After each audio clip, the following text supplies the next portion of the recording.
안녕하세요. 반가워요. 화면에서 이렇게 만나게 되니까 또 좀 새로운 기분이 드네요.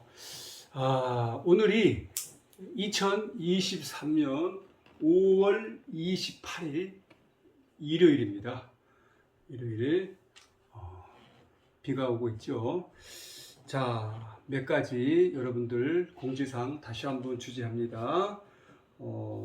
그러니까 오늘 이 보강 수업은 우리가 5월 1일 날 근로자의 날 그날 휴강을 했거든. 그 날짜로 이 수업이 올라갈 거예요. 이 클래스 통해서. 그리고 이제 또 다음 주 6월 그렇죠. 이번 주 그러니까 5월 29일 날 내일 또 휴강을 하잖아 우리가.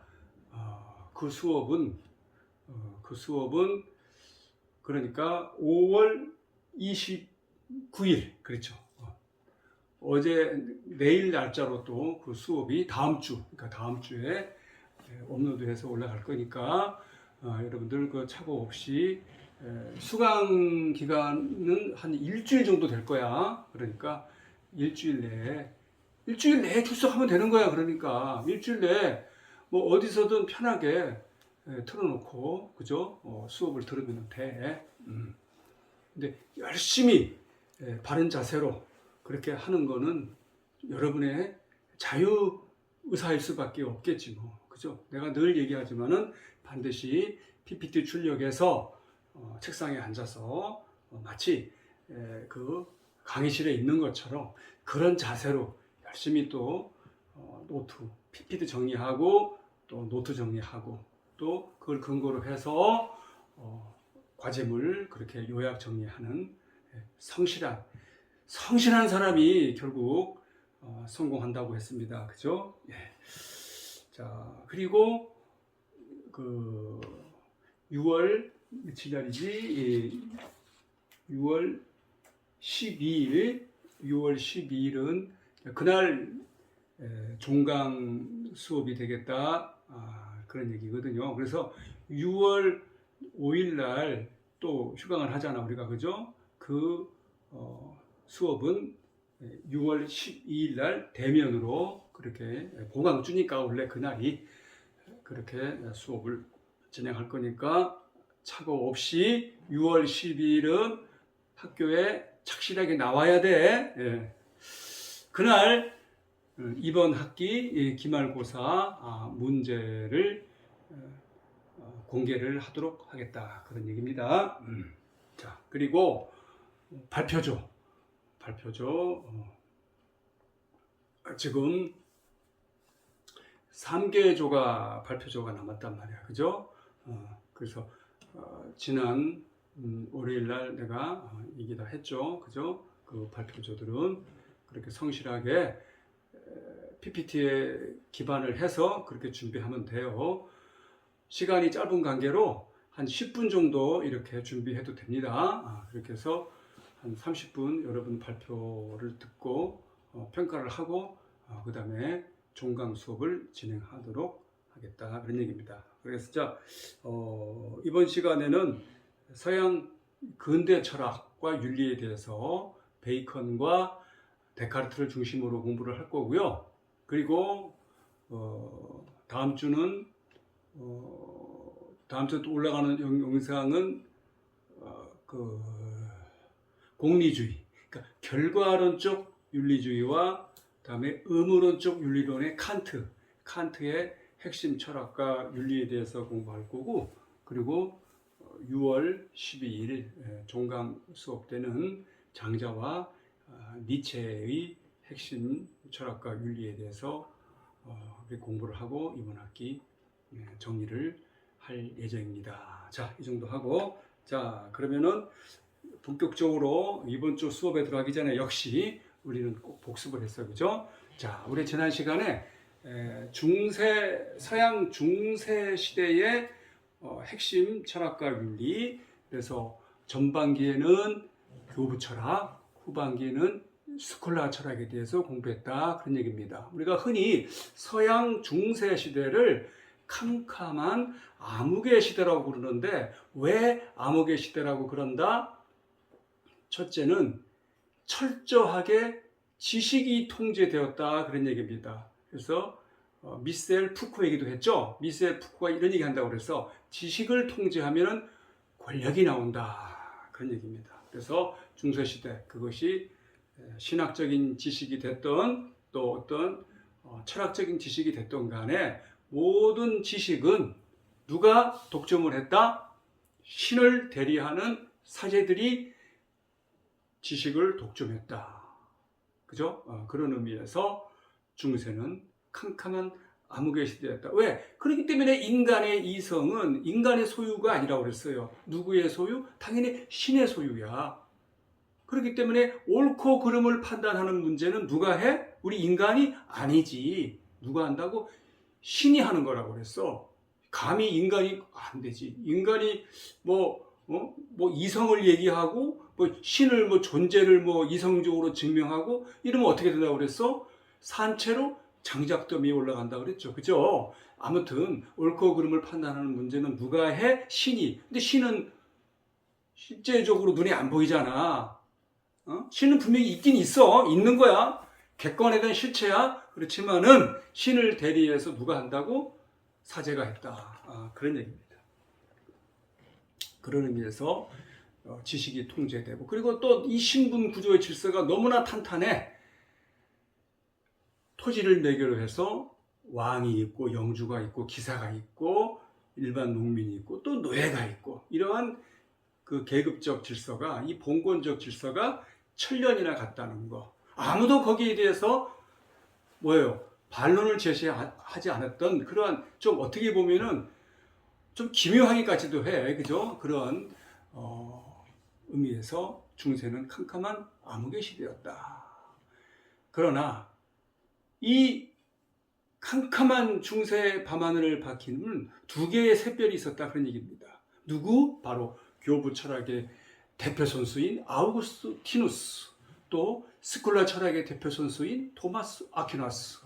이 두 사람은 각각 인간의 재발견, 세계의 재발견을 통해서 근대를 여는 르네상스의 여명이 되고 캄캄한 중세의 밤하늘을 밝히는 아주 반짝이는 그러한 샛별과 같은 존재였더라. 그런 얘기 여러분들이 염두에 두시고, 그죠? 자, 교부는 뭐라고 그래? 흔히 교부는 교회의 아버지라.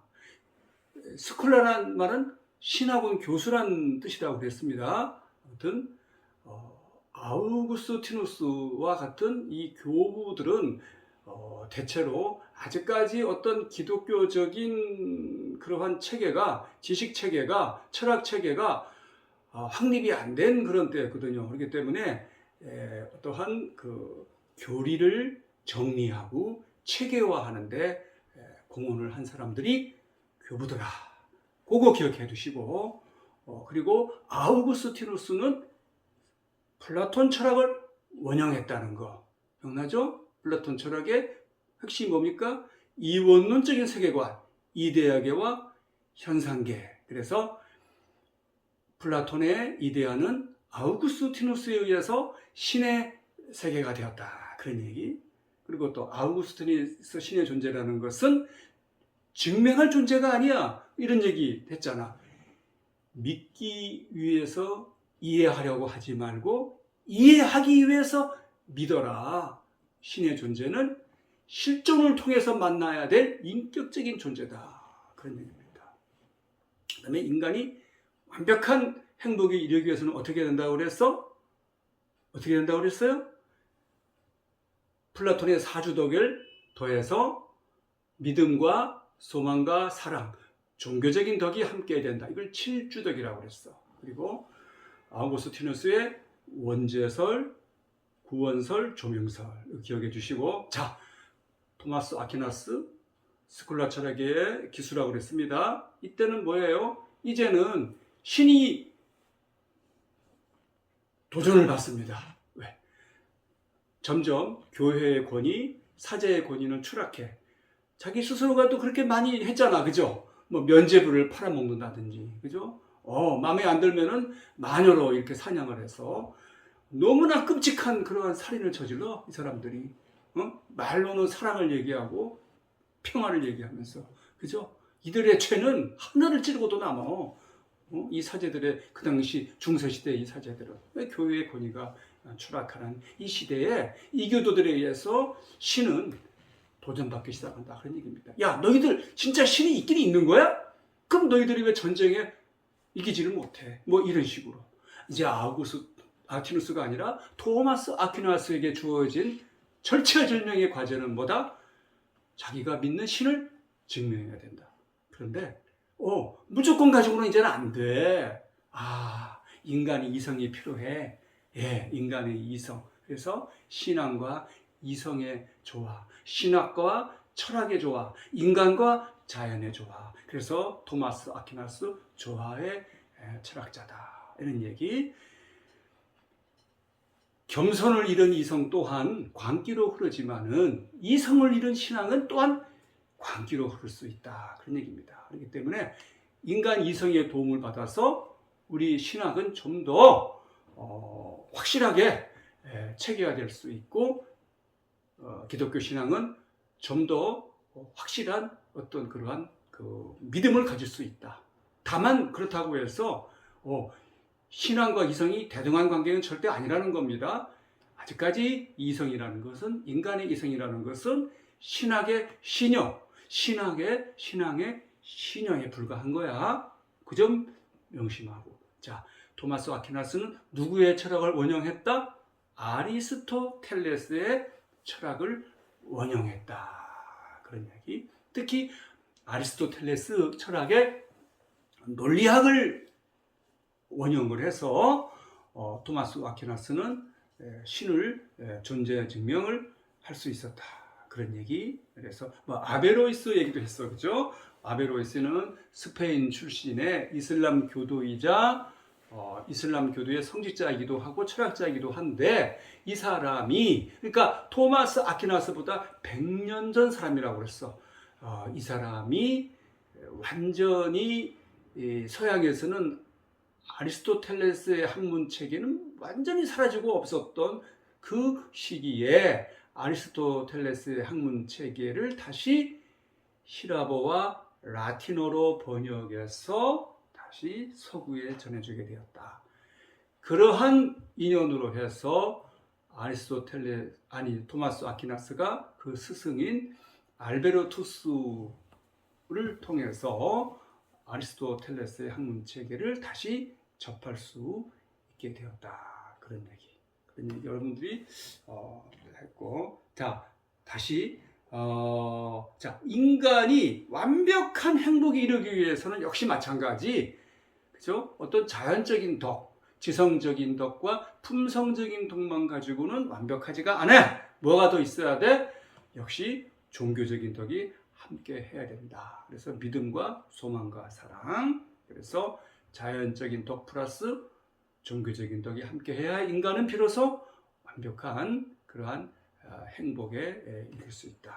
그까지 여러분들이 기억을 하시고, 자, 그러면은 오늘 본격적으로 들어가기 전에 우리가 쭉 어떤 시대적 배경을 정리를 하게 되면은, 우리가 중세 시대를 대체로 4세기부터, 그죠?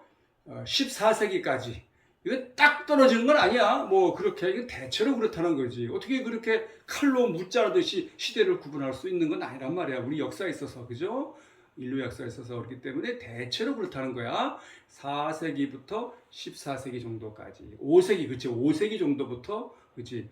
왜냐면은 서고투족에 의해서 소노마 제국이 멸망한 기점으로 해서 그렇다는 얘기야. 그래서 그 14세기, 그래서 동로마 제국도 완전히, 그죠? 멸망한 그러한 시점까지 한 1000년 정도의 시기를 우리가 중세라고 하는데, 그 중간에 11세기에 십자군 전쟁이 있었다. 그래서 그 이전을 교부 철학 시대라고 그러고, 그 이후를 스콜라 철학의 시대라고 그랬죠. 자, 그러면은 14세기 이후 우리가 15세기와 16세기를 우리가 흔히 르네상스라고 그래. 르네상스의 시기라고 그래. 르네상스. 특히 15세기는 뭡니까? 르네상스.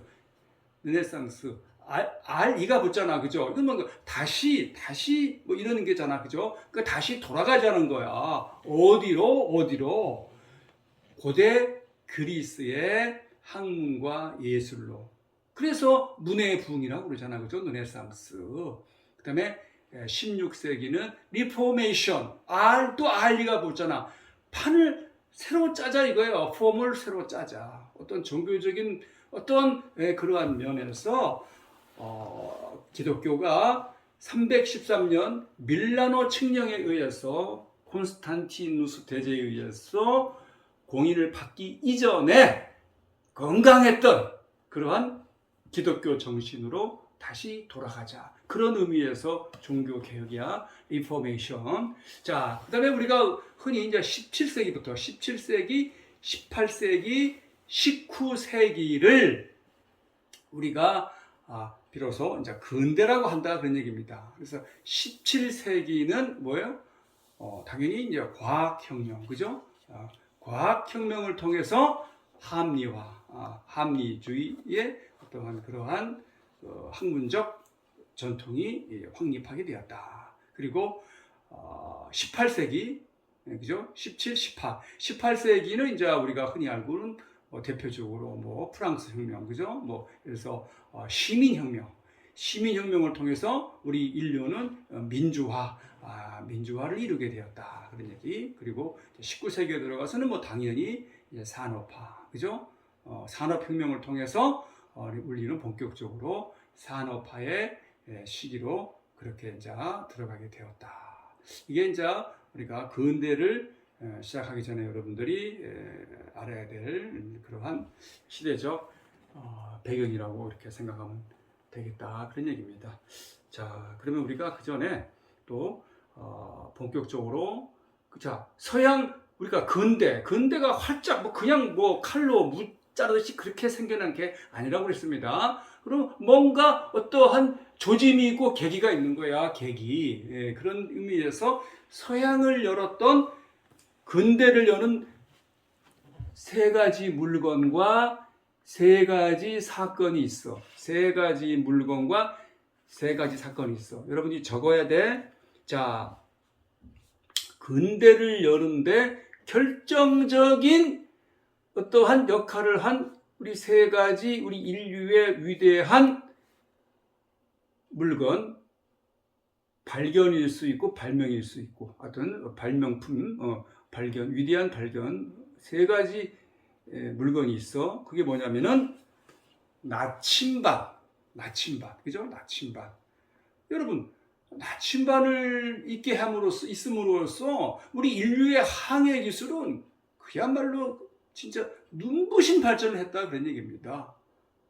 그래서 새로운 세계를 발견한 거야. 그러면 어떻게 되겠습니까? 이 세계를 바라보는 눈이 달라지는 거죠. 그죠? 뭐야? 세계를 바라보는 인식과 태도가 달라졌다는 것은 뭐예요? 그 세계관의 변화가 왔다는 그런 얘기지. 세계관의 변화가 왔다는 얘기죠. 그죠? 그 다음에 두 번째는 이제 활판 인쇄술. 아까 얘기했죠? 지식을 통제하면 권력이 생긴다. 누가? 미셀 푸코가 한 말이야. 자, 중세시대야말로. 왜 캄캄한 나무의 시대라고 그랬어? 그죠? 이 하나님 말씀이 전부 다 누구야? 이 성경인데, 그죠? 이때만 해도 그건 다 필사본이잖아. 누구만 가지고 있어? 예를 들어서 사제들만. 그러니까 지들이 권력을 쥐게 될 수밖에 없는 거지, 그죠? 그런데 이 활판 인쇄술, 쉽게 말해서 대량으로 뭐예요? 책을 만들어낼 수 있게 됐다 그런 얘기입니다. 어떻게 됐어? 지식의 대중화 시대가 도래한 거지. 지식의 대중화.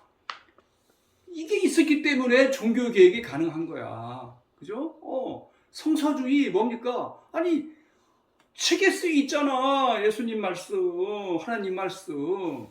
사제를 믿지 마. 저 나쁜 놈들 믿지 말라는 거야. 쉽게 해서. 그런 얘기거든요. 그렇기 때문에 활판 인쇄술을 통해서 지식의 대중화가 이루어지는 거예요. 결정적인 근대를 여는 어떠한 핵심 역할을 했다. 그 다음에 뭡니까? 화약. 이 화약을 통해서 완전히 신분 질서가 무너져 내리는 거야. 그죠? 그때는 활을 잘 쓰고, 창을 잘 쓰고, 그죠? 칼을 잘 쓰는 누구야? 기사계급. 이건 너무 탄탄한 어떤, 그죠? 그러한 번거로운 계급 사회의 한 부분을 너무나 7년 동안, 그죠? 그게 무너지게 되는 거야. 결정적으로. 이제는 칼싸움이 아니야. 총 한 방이면 끝나는 시대야. 대포 한 방이면 끝나. 그죠? 화약. 근대를 여는 세 가지 물건. 자, 그러면은 또 우리 2차 시사 수업도 진행합시다.